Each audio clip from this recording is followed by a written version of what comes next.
नमस्कार, जय जय श्री सीताराम। पिछली वीडियो में हमने यह वर्णन किया कि गरुड़ पुराण सारोद्धार के अनुसार, अंतकर्म के अनुसार, याज्ञवल्क्य आदि स्मृतियों के आधार पे जब कोई व्यक्ति मृत हो जाता है तो उसकी महायात्रा के समय हमको कैसी व्यवस्था देनी चाहिए, कैसा आचरण करना चाहिए। और कोई बुजुर्ग व्यक्ति हमारे घर में अगर मरणासन्न अवस्था में पड़ा हुआ है तब हमारे आचरण कैसे नहीं होने चाहिए ताकि जो उसकी गति है वह अधोपतन को न प्राप्त हो। आशा है उस वीडियो की जानकारी आपको अच्छी लगी होगी। अब इस वीडियो में हम जानेंगे कि मृत शरीर के महायात्रा के लिए और मरणासन्न व्यक्ति के उत्तम गति के लिए हमें क्या करना चाहिए। प्राण उत्सर्ग से पूर्व यदि संभव हो तो प्राणी को गंगा के पावन तट पर ले जाएं। उस समय नारायण, श्री राम, श्री कृष्ण, हरि, शिव आदि नाम का उच्चारण निरंतर करते रहें।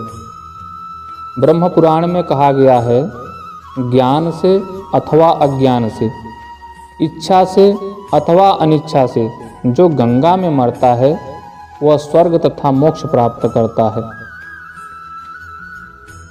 गंगा तट पे ले जाना संभव न हो तो घर पर ही ओल रहित नीचे की भूमि पर गोबर, मिट्टी तथा गंगा जल से भूमि को शुद्ध कर दक्षिणाग्र कुश बिछा दें तथा तिल और कुश बिखेर दें।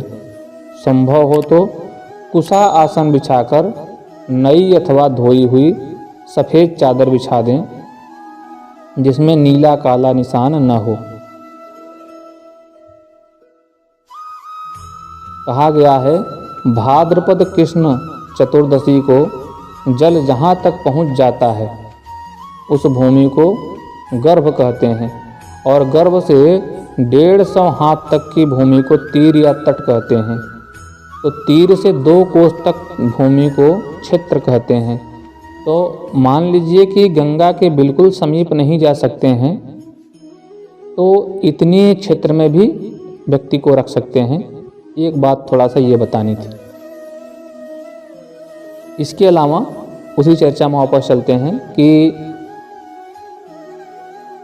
जो भी चादर आप बिछाएं वह नीला काला निशान से रहित हो। यथासंभव गोमूत्र, गोबर तथा तीर्थ के जल से, कुश के जल से और गंगा जल आदि से स्नान करा दें अथवा गीले वस्त्र से बदन पोंछकर शुद्ध कर दें।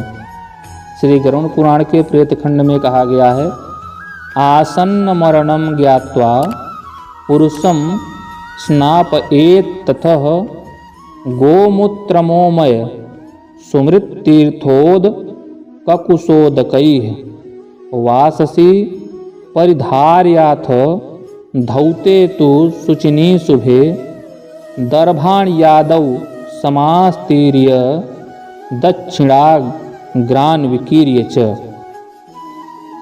यदि नहाने की स्थिति न हो तो उससे जल छिड़ककर मार्जन करा दें तथा नई धोई हुई धोती पहना दें। यज्ञोपवीतधारी व्यक्ति हो तो उसे 1 जोड़ा नया यज्ञोपवीत पहना दें। यह श्राद्ध विवेक का कथन है। तुलसी की जड़ की मिट्टी और इसके काष्ठ का चंदन घिसकर संपूर्ण शरीर में लगा दें। इससे सारे पाप नष्ट हो जाते हैं और विष्णु लोक प्राप्त होता है।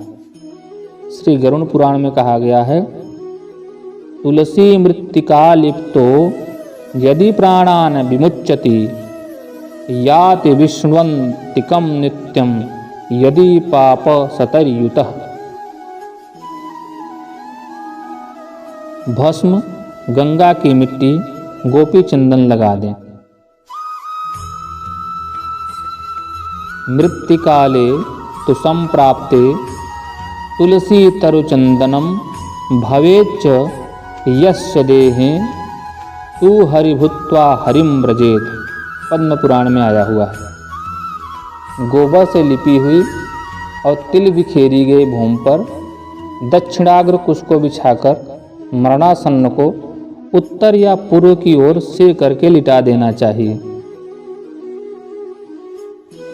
श्री गरुड़ पुराण प्रेत खंड में कहा गया है, दर्भाण यादव समस्तीर्यम दक्षिणाग ग्रान विकीर्य च तिलान गोमयलितायाम भूमौ तत्र निवेशयेत प्रागुदक शीर्षम वापी।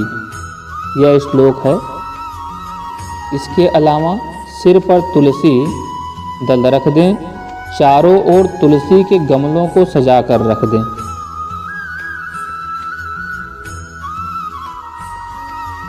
सालग्राम शिला तत्र तुलसी च खगेश्वर विधेया सन्निधौ सर्पी दीप्रम प्रज्वालयेन पुनः नमो भगवते वासुदेवायेति जपस्तथा समभ्यश्चर्य ऋषिकेशं पुष्पधूपादिभिस्ततः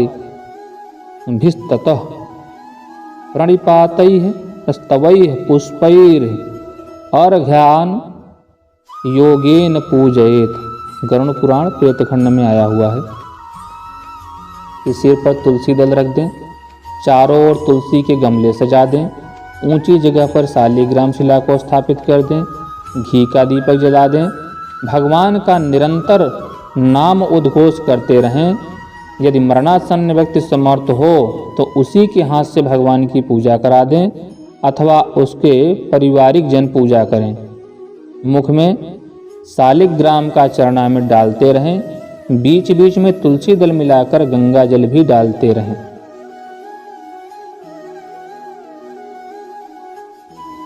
शालिग्राम शिला तोयम यह पिबेत बिंदुमात्रकम स सर्व पाप विनुर्मुक्तो वैकुंठ भुवनम व्रजेत ततो गंगा जलम दद्यात्। गरुड़ पुराण सारोद्धार अध्याय 9 22-23 श्लोक। तो अगर किसी व्यक्ति के मरणासन्न अवस्था में शालिग्राम भगवान का चरणामृत तुलसी गंगा जल अगर डाल दें तो निश्चित ही वैकुंठ लोक को प्राप्त हो जाता है। उपनिषद, गीता, भागवत, रामायण आदि का पाठ होता रहे, किसी व्रत आदि का उद्यापन न हो सका हो तो उसे भी करा देना चाहिए, कर लेना चाहिए। अंतिम समय में 10 महादान, अष्टमहादान तथा पंचधेनु दान करनी चाहिए। शीघ्रता में यदि प्रत्यक्ष वस्तुएं उपलब्ध न हो तो अपनी शक्ति के अनुसार निष्क्रय द्रव्य का उन वस्तुओं के निमित्त संकल्प करके ब्राह्मण को दान दे दें। मान लीजिए कि गौदान का संकल्प आप कर रहे हैं लेकिन तात्कालिक समय में गौ की व्यवस्था न हो पाए तो लगभग उसके बराबर मूल्य ब्राह्मण को दान दे दें, या जो भी 10 महादान, अष्टमहादान हैं या पंचधेनु दान हैं उसके लगभग समकक्ष जो भी राशि रुपया है वह दान कर सकते हैं।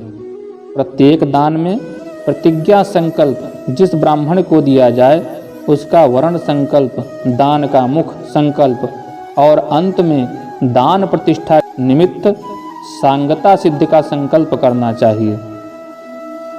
तो इस प्रकार से जब कोई व्यक्ति महायात्रा पे हो या मरणासन्न अवस्था पे हो तो उसके कुटुंबजनों को क्या करना चाहिए ताकि उसको विष्णु लोक की प्राप्ति हो, परम गति को प्राप्त हो वह जीव।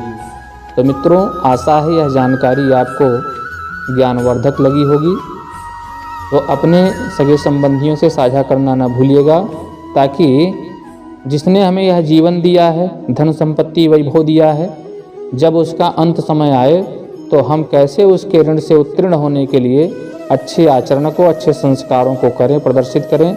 यह तभी संभव है कि जब हमको इसकी जानकारी होगी। इसीलिए मैंने इस जानकारी को आप तक से साझा किया है। यह जानकारी कैसी लगी कमेंट करके बताइएगा और चैनल को सब्सक्राइब करके बेल आइकन दबा दीजिएगा और हाँ, शेयर करना और लाइक करना नहीं भूलिएगा। पूरे वीडियो को अंत तक देखने के लिए आपका हृदय से धन्यवाद। नमस्कार। जय जय श्री सीताराम।